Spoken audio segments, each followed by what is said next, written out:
What's up, folks? How's it going? We're back with the newest edition of the Caught Stealing Fantasy Baseball podcast from Fantasy Alarm.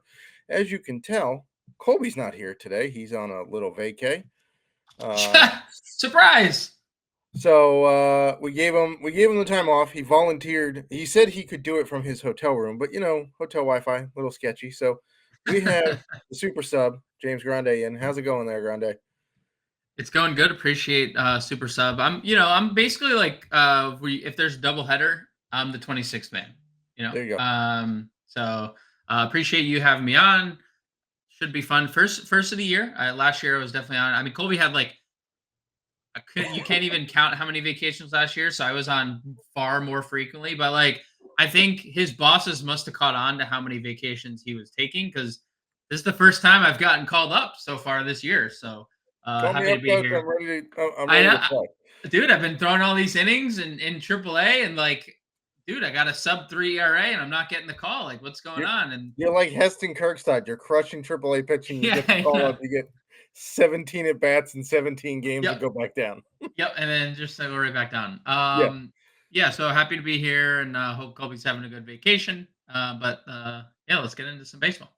Yeah, you and I, real quick, have shut up the standings in our FSGA Senior Circuit League. We are first, although I checked this morning, it is by 1 point at this point. So we got reeled in a little bit, but we're still in first, and that's what matters.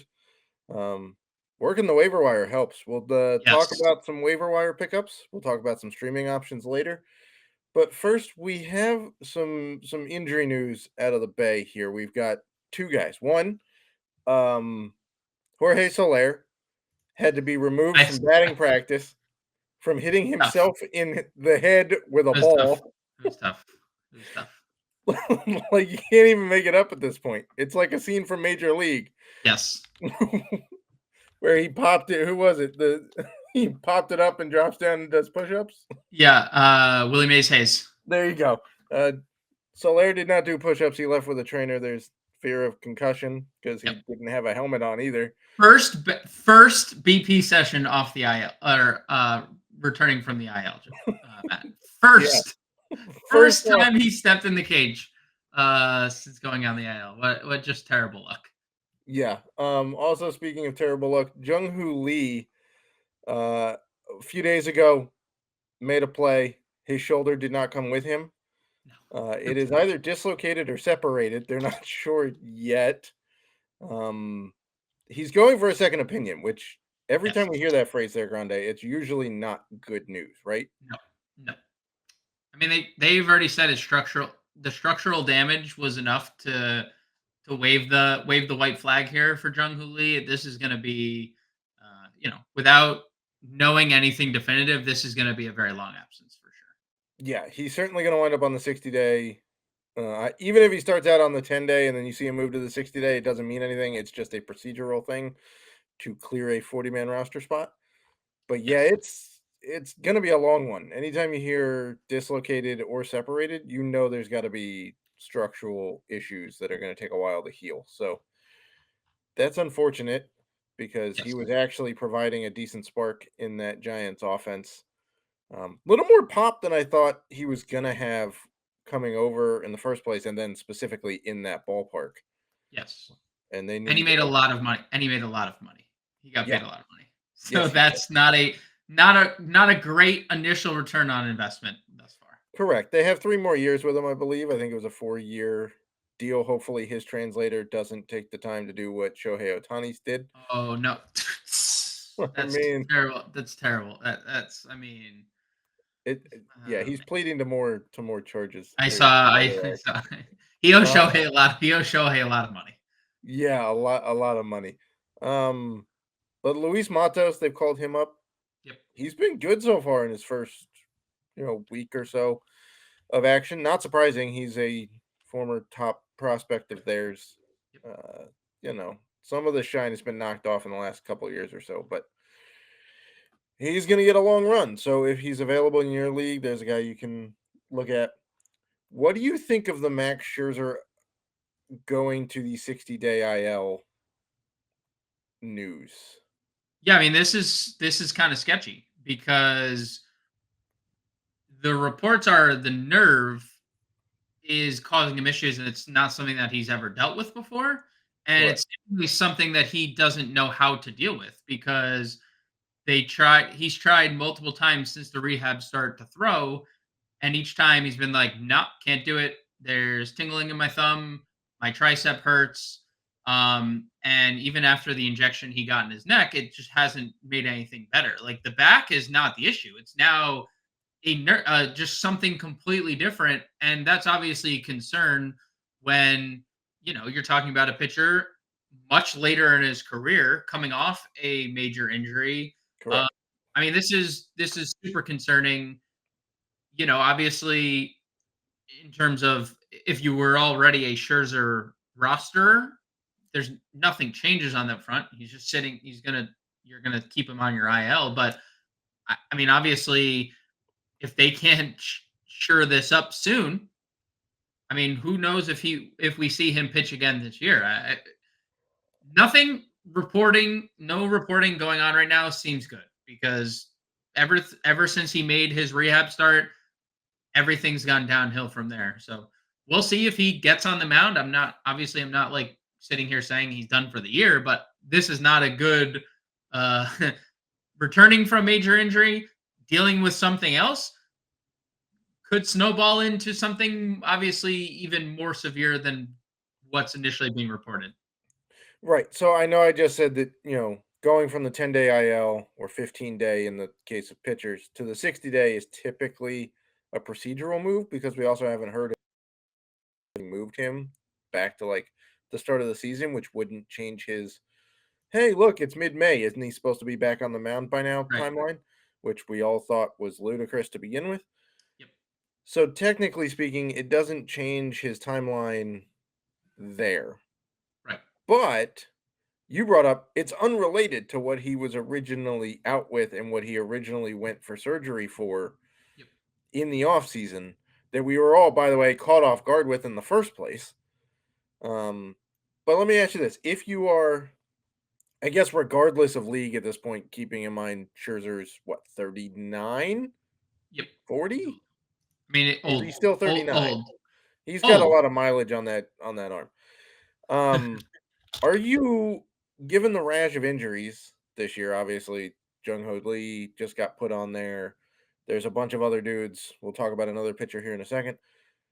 Are you, if you're holding him on an IL spot or just a bench spot, hoping he comes back, are you dropping him at this point and letting somebody else figure it out?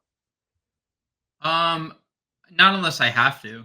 Like if I need the roster space, then yeah, he's long gone. But if I have unlimited IL spots or my IL's not taken up, dude, because I have Royce Lewis and I have Francisco Alvarez and I have like Nico Horner, like just endless Wilson list of Contreras. guys. Yeah, like then no, I mean yeah, then I'm getting rid of them. But if I'm like in a place that I haven't really been snake bit by injury, I mean there's no need to like just be like dropping them. Now, obviously, does that contradict a little bit of what we said? Sure, because like things don't look great for him, but there's nothing definitive yet on that front. So if I need the IL spot for maybe the next pitcher we're going to talk about, then yeah, Scherzer you can safely drop him. July 27th he turns 40, Matt, so he'll be 40 in the middle of the summer. Okay.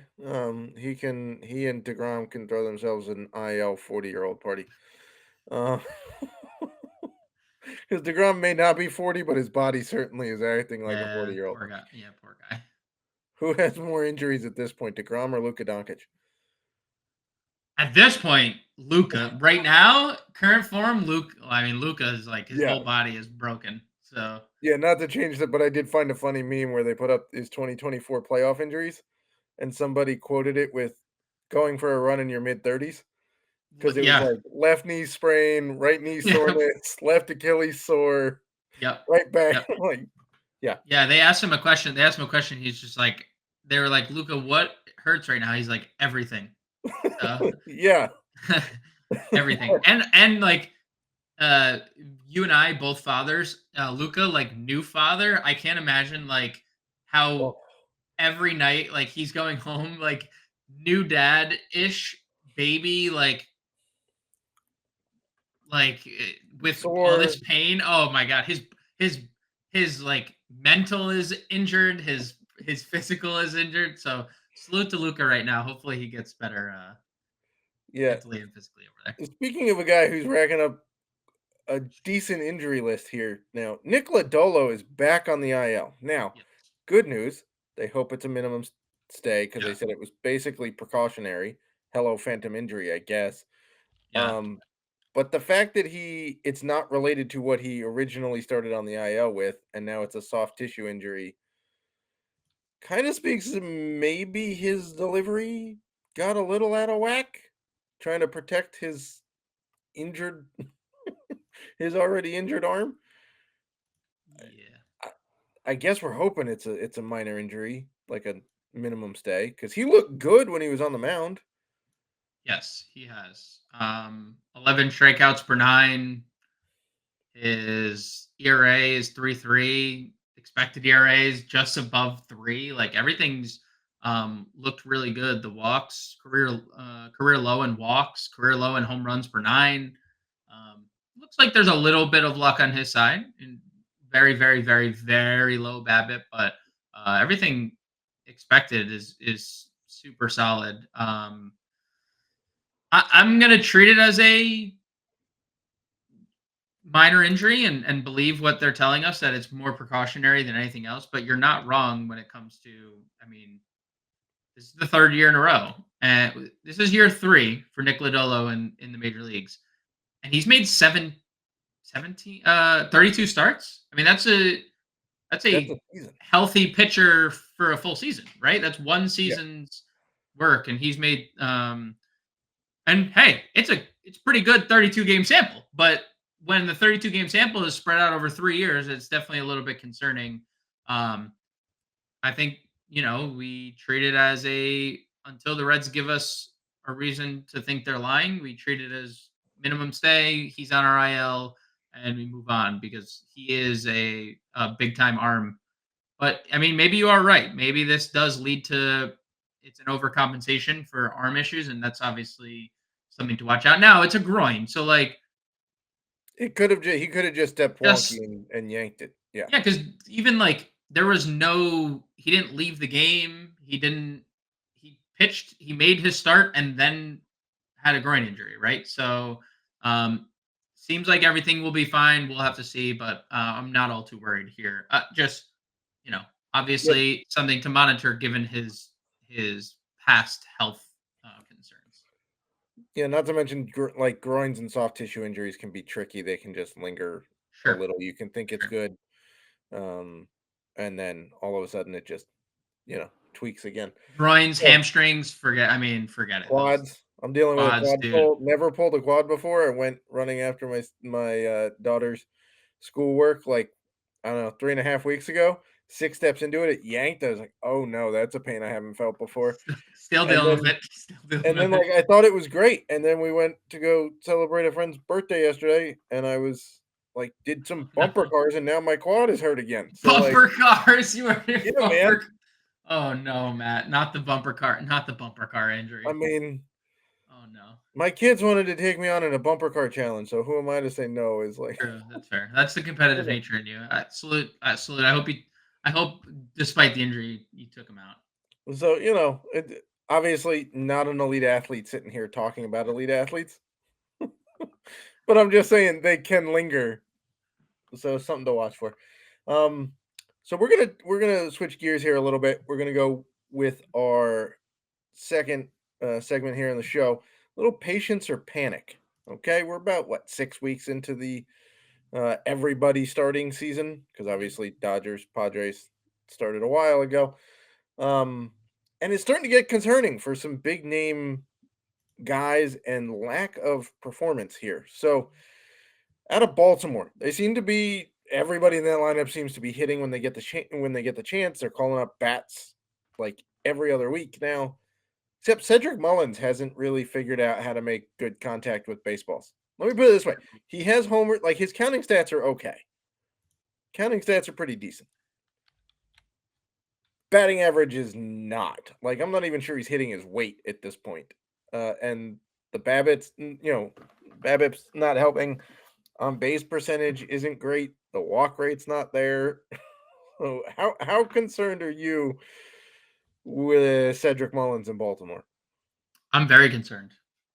There's nothing suggesting much. I mean, positive regression, maybe. You can look at how unlucky he's been on batted balls, 198 BABIP. That's like the only thing you can point to, and you're like, wow, maybe we have something here. He has a Yeah, career high 20. expected batting average is 202. So Dude, it's it's not, yeah, like even the expected numbers aren't. His expected WOBA is lower than his 257 WOBA that he has on the year. That's already terrible. his And now we're expected talking. slug is worse too than his actual slug of 349. Yeah, I mean it's bad. Career high strikeout rate. I mean he hasn't had a walk rate this low in 4 years.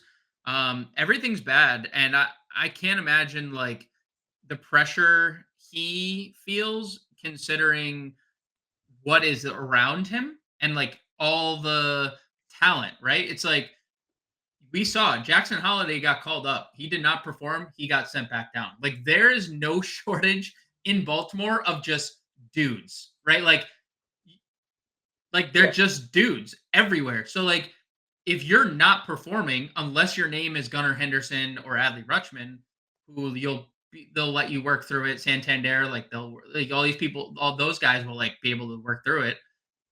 Everyone else is like, if you don't perform, we got six more Jordan Westbergs behind you, bro. So yeah, like, exactly. It's like they've got like Heston Kjerstad just went down. They've got Kobe Mayo sitting there. They've got Jordan Westberg.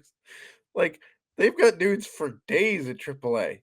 Austin so Hayes has sucked and like was taking the heat off of Cedric Mullins. right. So, I, um, I'm very concerned. Honestly, I just have panic written down, but like it should say like panic slash very droppable at this point.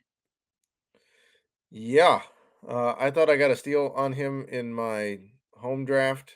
Um, no, looking like I'd Salute Cedric. Enjoy the rather waiver have had wire. Santander at this point.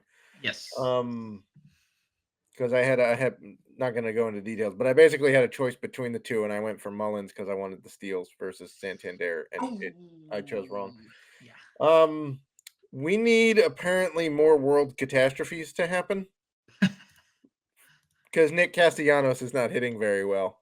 Yeah, he Um, homered. He homered the day that his dog passed away. yes, yes, I sent you that. His brother sent a Yes. tweet that said, "This morning we laid our dog down, and Nick went yard." So apparently, we just need more floods and earthquakes, and obviously we don't. We kid, but that's apparently the only time Nick Castellanos finds out how to hit. Yeah, this is another really bad situation, right? All the expected numbers are pretty bad. Um, I mean, his actual numbers are like career lows right now. Like yeah, it looks like the 2022 version, right? Where he didn't hit for any power, and then suddenly last year we see um nearly 30 home run upside again.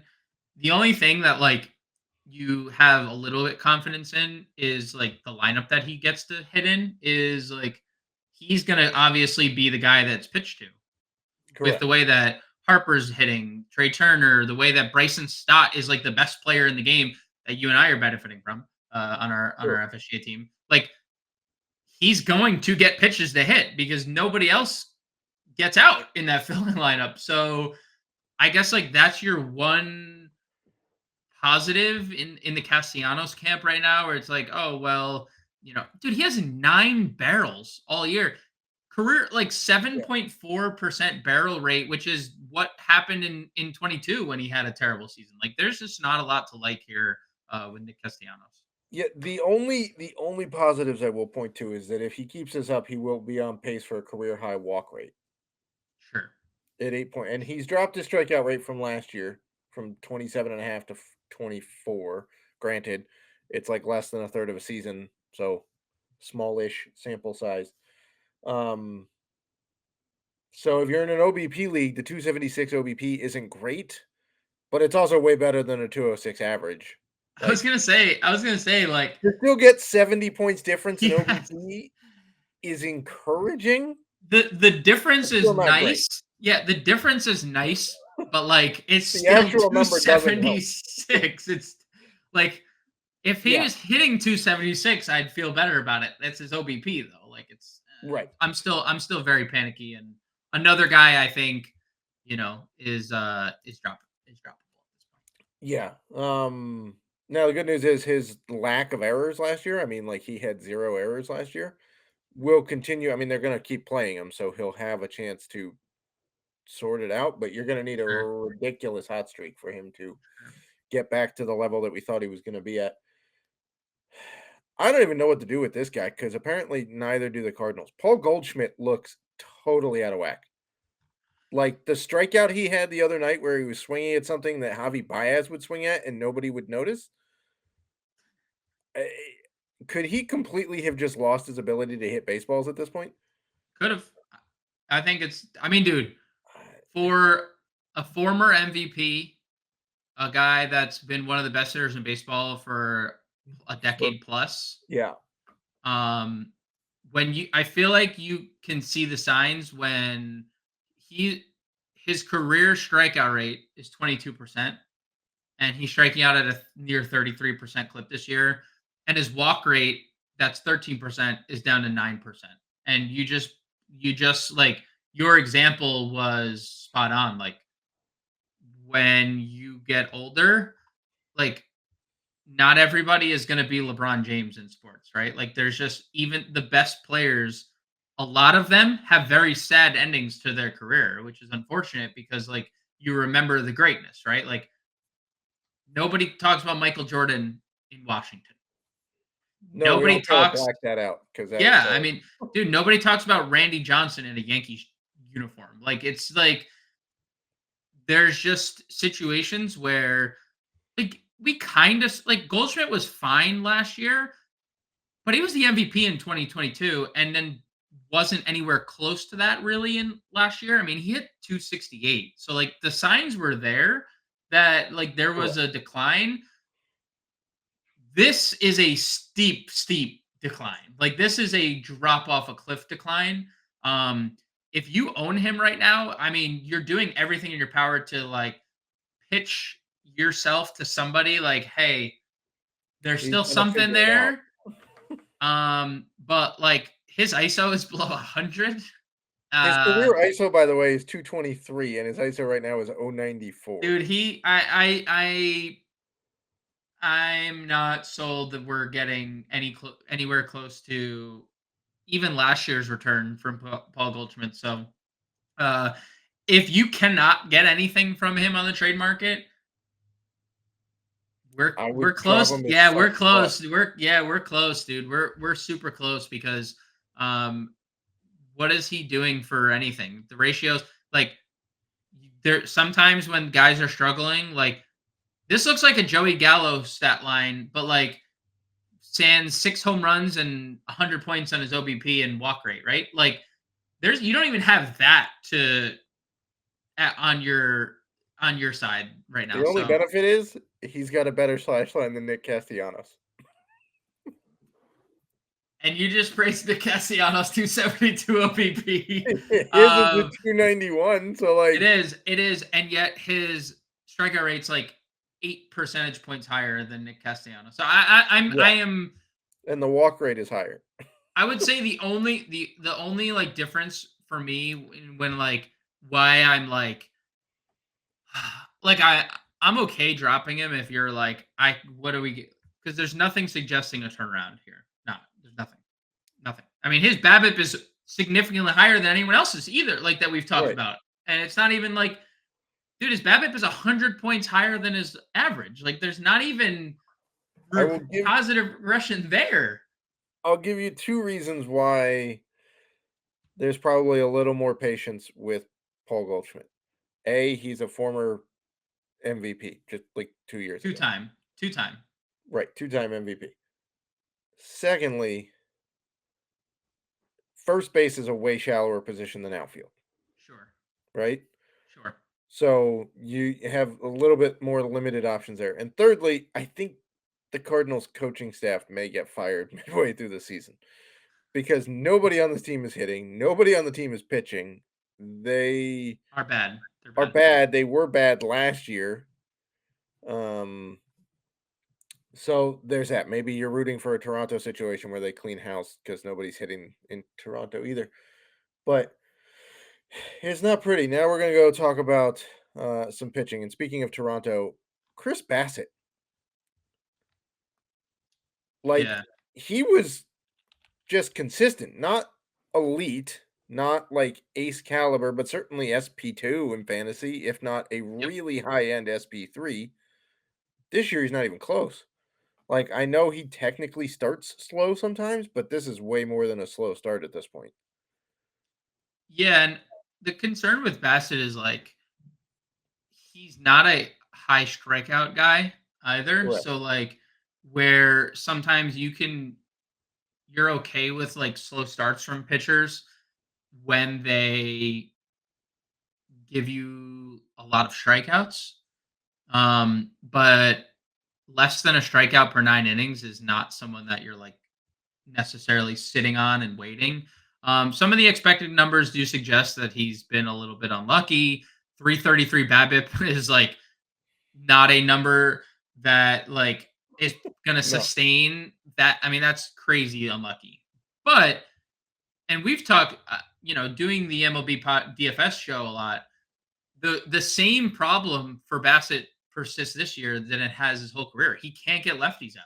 So Yep. anytime you have a lefty riddled lineup, Chris Bassett's in deep waters, dude, because there there's no pitch he has that can solve that problem. So um I'm very, very like if you ask patience or panic, my patience is very thin right now with Chris Bassett. If I'm rostering him, I'm it it's not like things get easier when you pitch in the division he pitches in. So, I this is probably not as concerning like last year, but I don't know if you guys have heard the Yankees added a pretty good left-handed bat in the middle of their lineup.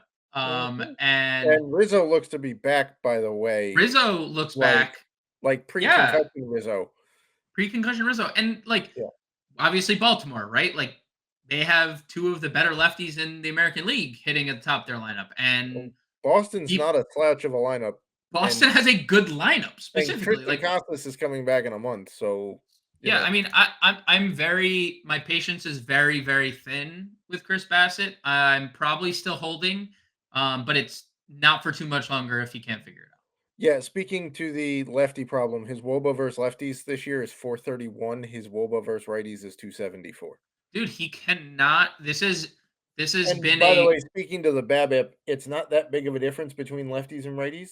Like his BABIP right now to lefties is 345 and is 323 to righties, but the average to righties is 244 compared to 324 for lefties. so So, like that, and like that shows like he's getting a little bit unlucky with the right, lefties, but like still, when you look at last year's numbers versus lefties, this is the same thing. correct. It was lefty power was the problem, and here we are again with I lefty think power. the real thing that's killing him right now is walks. He's Sure, 4.22 walks per yeah, it's 9. crazy. He It's was crazy. 2.66 last year. His career average is 2.82. So if you're going to give up the home runs he gives up, which is kind of in line with last year where his numbers weren't terrible, but now you're doing it with more guys on, it's going to kill you. So there's concern there. And one last pitcher here. Not a lot seems to be going right for Tampa. That includes their pitching staff, one of their healthy guys, Aaron Savali. We all took him assuming that he was going to be probably an SP2 for you. If not, like you waited and took him as a low end SP1. There's not a lot going right for Aaron Savali right now in Tampa Bay. No, but there is seemingly hope. It Correct. does. We do have the hopium here, Matt, for Aaron Savali. I do think there's a lot to look at and be like, we're gonna turn the page eventually. One, the strikeouts are, I think, the most impressive thing. Over a strikeout per inning, this has not been necessarily his calling card. But it is worth mentioning Yeah. that it is a career high right now. Um, the home runs obviously have been an issue. Little unlucky with the BABIP 310, but then you look at some of the expected numbers and versus his regular ERA and regular FIP. 383 or 583 ERA this year, Matt. 359 expected ERA. 2 runs. points higher. Yeah, 2 runs higher is a significant number. And then you look at the FIP, 430, 344 xFIP. I mean, a full run lower there. We look at his Sierra, 352. Like all the expected numbers are fine. I mean, nothing's changed in terms of batted balls. A little less ground ball and a little more line drive uh, data he's allowed.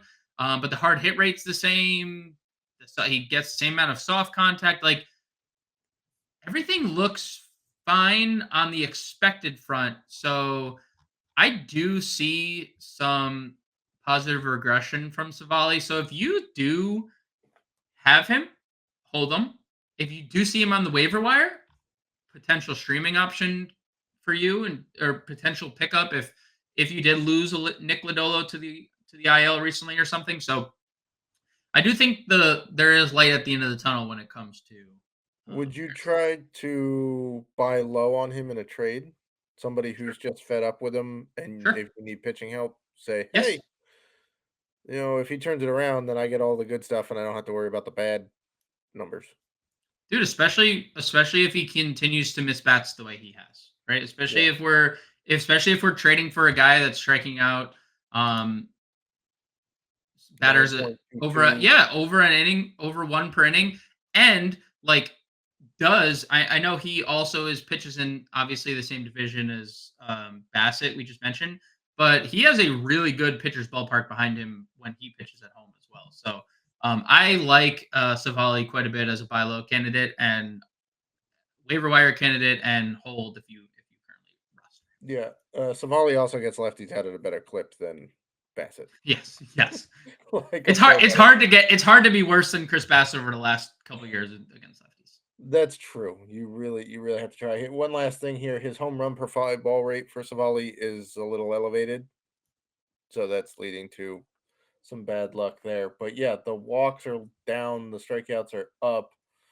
Um, I think if he starts getting some more run support, because that offense of his hasn't really been Yeah. uh great, as we talked about Randy Rosarena's struggles a week or two ago.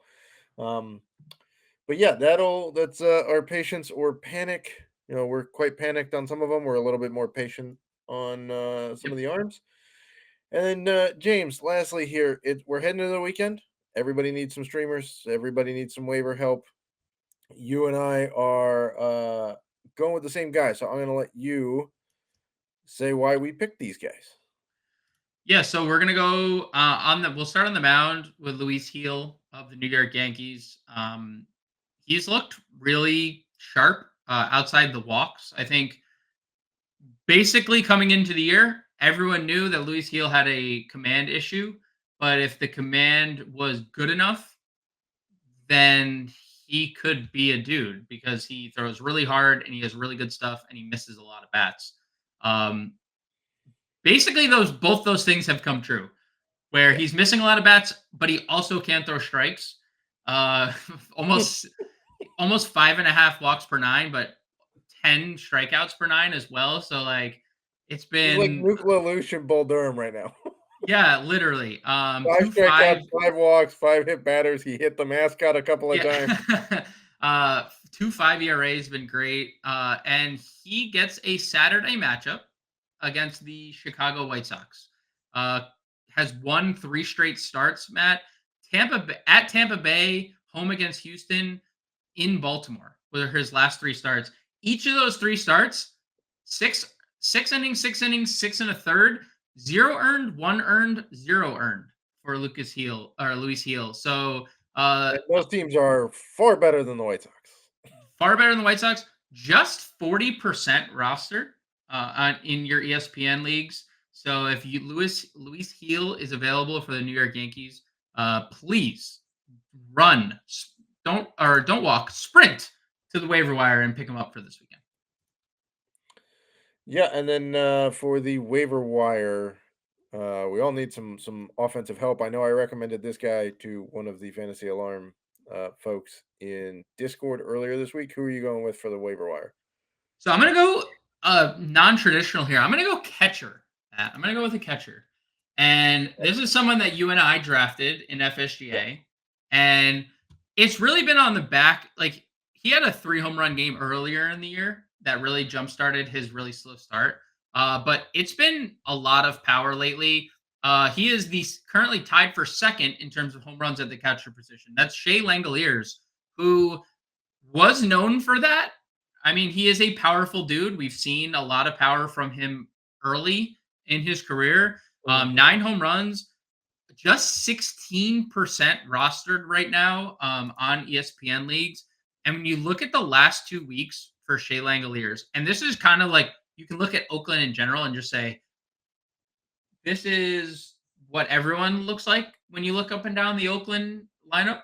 Um, but Langoliers over the last 2 weeks, 310 average, 1,000 OPS, 3 home runs, 11 ribbies. Um, dude, like that is an elite. Those are elite marks for like your outfield over the last 2 weeks. You're getting that from the catcher's position, and really no one else other than Rutschman and of course Ryan Jeffers, like everyone expected, are doing that on a day to day basis. So Hey man, I kept Jeffers knowing he was going to do this. yes, I'm sure you did, knowing that he was going to do that. I'm sure you knew that Ryan Jeffers was going to be the number one rated fantasy baseball catcher. And He was going to be at least top 5, man. Like despite playing part time, he was going to be. yeah, he did that last year and was No, he did. fantastic. He did. Salute to Ryan Jeffers. I should show more respect. I'm not like saying that he's Did bad. I I'm also expect 10 homers by the end of May? No. But right. That's what I'm saying. Like we sure like I was I'm not. thinking 20 for the season, so, Yeah, yeah, yes. So we're definitely outpacing probably the correct. projection In here. June, he's probably gonna suck, but But Shea Langoliers just 16% rostered over on in your ESPN leagues. Now that's been a steamy pickup, 12% in the last week. So obviously, like people are catching on. Like, oh, hey, Oakland, good, they hit. Shea Langoliers, a lot of power. So go pick them up now, and you won't regret it later. yeah, and he's in, likely not to get demoted because he was wearing some wristband or pointing to Oakland True, on his jersey true. or, you know. Dude, a lot of expected. I will say this too, Matt. Like his numbers, surface level, other than the power, which is great, 9 home runs and 24 RBIs. I think both great when you're talking about 40 game span for a catcher. Like both those are pretty good, dude. A lot of numbers that could be better right now Yeah. for Langoliers. That just little bad luck. I mean, I mean, 218 he does average, play in a 260. cavernous home park, so there's He that. does. 263 expected average, 496 slug, 566 expected slug, 323 woba, 371 expected woba. I mean, we're talking about a guy who has been pretty unlucky, and yet we're sitting here in his second in home runs and at the catcher position. So Yep. salute to Shea Langoliers, and again, go pick him up right now. Yep. Verbal retweet, as they say, or verbal repost, I guess now, right? You can't even use retweet. Uh, Yeah, well, shout out, Elon. yeah.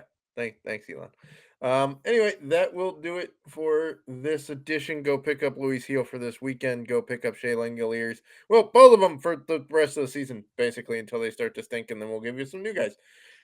If you have concerns or panic about the guys we mentioned, you can ask us about it in Discord. We can elaborate some more and watch the always ever changing IL. We have the injury report comes out twice a week on fantasyalarm.com. Hopefully, Jorge Soler is not actually concussed from hitting himself in the head in a Jose Canseco batting cage moment. We'll be back next Thursday with a new edition. Between then and now, read up all the stuff, ask us questions in Discord, hit us up on Twitter. Our handles are there on the screen for you. And until next time, Fantasy Alarm, have fun.